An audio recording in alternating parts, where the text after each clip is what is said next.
Dans les séances que je propose, et suivant la demande de la personne, de sa difficulté, de sa problématique qu'elle amène, je vais utiliser ces deux démarches qui sont donc la méthode ESPER et la capacité naturelle, donc TIPI. Et un peu suivant ce qui se passe, je dirais, je vais utiliser l'une ou l'autre ou les deux. Il faut savoir que dans la méthode ESPER, ce qui est de l'écoute, vraiment, l'écoute active, là je laisse plus la personne me parler de sa problématique, donc on la visualise, on regarde les peurs qui vont avec, les émotions que ça peut engendrer, ses désirs, enfin tout ce qui va autour de l'écoute. Donc je suis vraiment dans une écoute. Et la personne va pouvoir, comme on dit nous, se dire.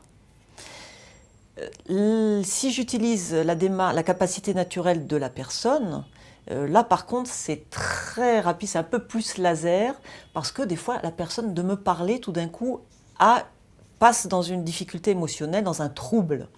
Là de vous parler de cette situation, vous voyez là ça y est, j'ai le ventre tout serré, j'ai chaud, et là je vais tout de suite la brancher sur sa capacité naturelle.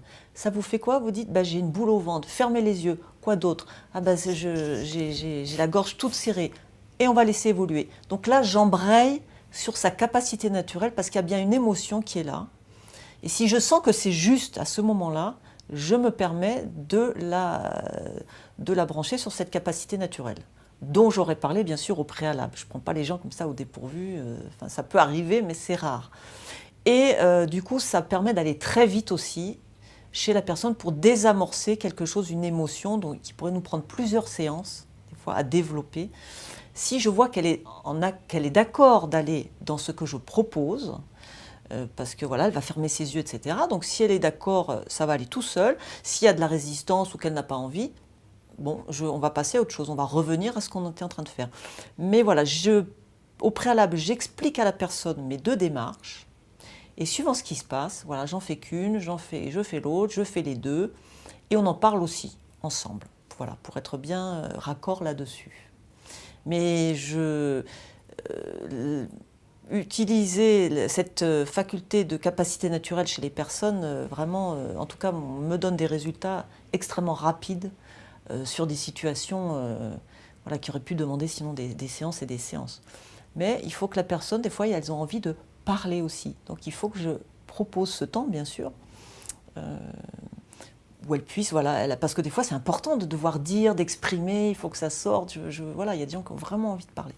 Donc à moi de jauger tout ça et d'être vraiment, moi aussi en relation avec la personne, pour sentir ce qui serait bon, ou ce qui est peut-être pas juste. Peut-être ça peut m'arriver de me tromper aussi, donc je lui dis, ben non, en fait je vois que c'est pas ça qui me convient, donc on va partir sur autre chose. Donc voilà, je dis aussi ce qui se passe pour moi dans l'accompagnement. Et c'est un travail vraiment à deux, dans la rencontre.